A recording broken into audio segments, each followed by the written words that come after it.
Hey guys, what's going on? Welcome back for another episode of Form Check Friday. Just to kick things off right away here, we're gonna get into a video from a guy named Nolan. Nolan submitted a video of his squat and a video of his deadlift. So first off, we'll take a look at his squat. And a couple things I noticed with Nolan's squat here are, number one, Nolan, I want you to try and allow yourself a little bit more forward lean. So it looks like you're fighting really hard to stay a little bit too extended. I think you could stay in a bit of a more neutral position. Think about locking your ribs down a little bit and allow yourself to lean forward. With the squat, or sorry, with the deadlift rather, what I want you to try to do is actually looks quite good. One thing I would try is to get a little tiny bit more sat down with your butt. You're pulling from a pretty stiff-legged position. So I'd try to sit your butt down just a little bit and try to maintain a little bit more of an upright torso as you initiate your deadlift. Moving on, we have one from Sean here. Now, Sean is saying he's having his hips shoot up recently, making it hard to break the floor. So it doesn't look like there's too much wrong other than we're losing a little bit of back extension, and yeah, the hips are definitely shooting up. So one thing that I would recommend is try to be a little bit more patient off the floor, try to pull the slack out a little bit better, and allow the bar to come up while maintaining good position.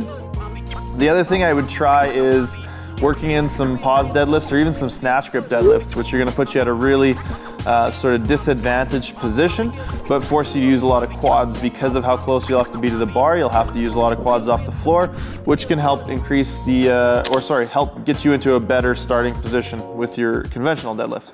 Our next video comes from Jay Cisneros, and it's a bench video here.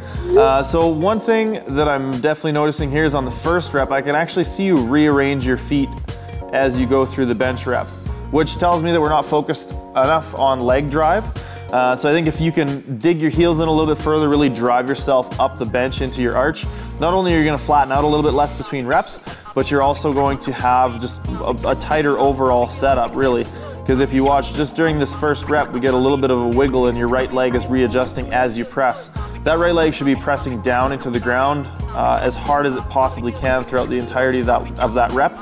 So seeing it jostle a little bit like that tells me that we can improve our leg drive still a bit. Next, we've got another deadlift, this one from Anthony. Anthony's doing some sumo deadlifts here.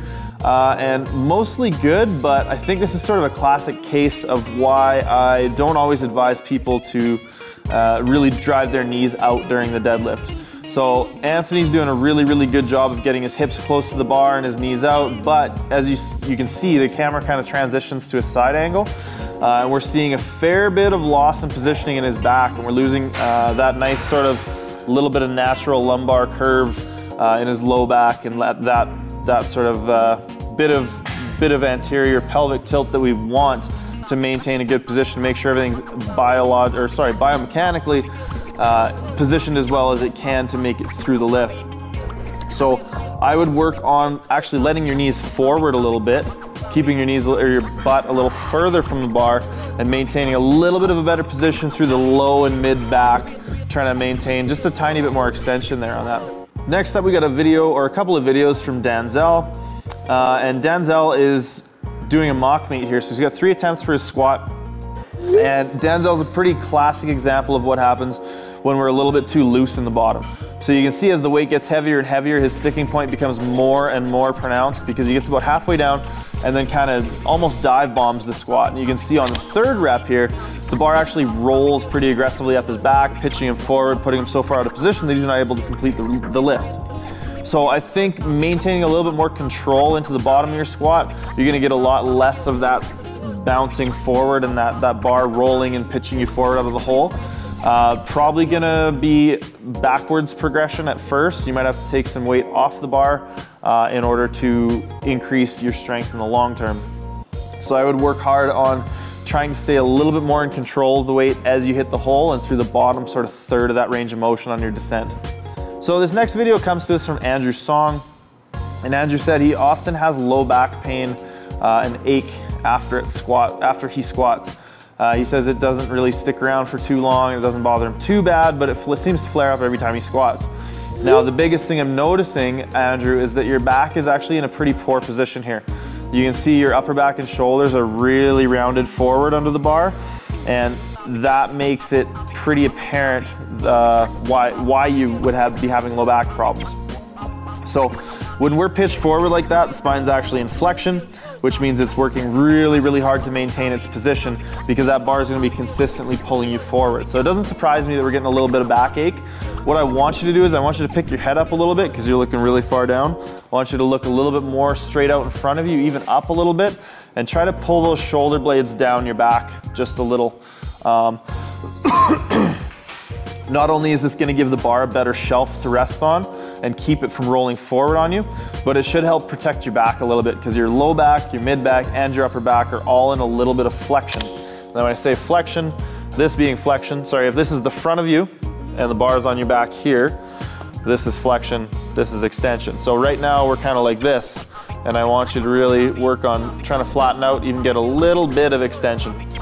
And I think that'll go a long ways towards not only making you stronger and increasing the proficiency of your movement, but also getting further and further away from any sort of back pain. I think that'll help you take care of it. So check that out and try to flatten that back out a little bit. Next up, we got a video from Grant Watson. This is another sumo deadlift. Now, Grant does actually quite a good job of keeping his back extended. He said he's been watching our videos and has been working on that specifically. The only thing I'm noticing here is he says the bar gets away from him a little bit, just off the floor, and he missed that second rep around the knees. So if you're noticing the bar getting away from you a little bit, Grant, what I'm thinking is that you're probably losing your shoulder position more than your back position. So as you're coming off the floor, those shoulders are rolling ever so slightly forward. Now, depending on the lift or depending on the strength, you're gonna have sort of a threshold of how much they can roll forward and you'll still be able to pull through the lift. But it looks like on that second rep, the shoulder position being pulled forward pulls you enough out of position that we weren't able to fully extend through the top of the lift. So let's try and work on really wedging those lats down and really focusing on not letting those shoulders pull forward as you come off the floor. So again, that's going to require a little bit more patience as you initiate the lift, but I think it'll go a long ways towards making your pulls more consistent. Last up, we have a video from Kevin Pham. And Kevin Pham is doing some squats here. He honestly has really good looking squats, but one thing I want to mention is I want you to try and work on a bit of a wider stance because we need a little bit more depth. Now, this is a pretty classic example of something that I've seen in a number of my trainees where it looks like he's really bottoming out his squats, but as far as powerlifting competitive depth, it's still not there. So one of the things I would try to do is to widen your stance so we can sit a little bit more in between your knees.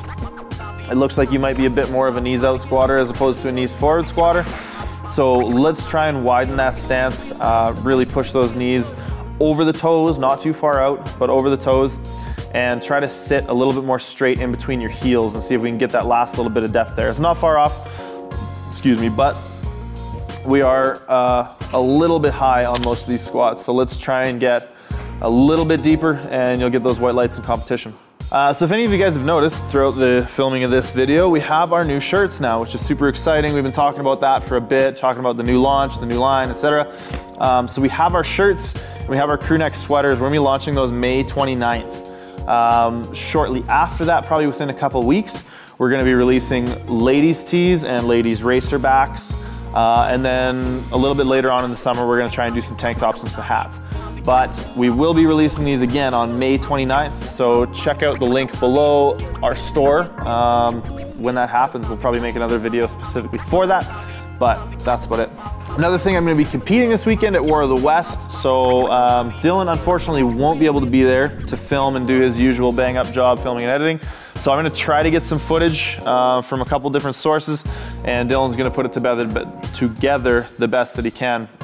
It'll be a little more raw, but hopefully it'll be a good video, and I'm really excited, feeling really good heading into this meet. So thanks for tuning in, guys. We will see you guys next Friday for another Form Check Friday.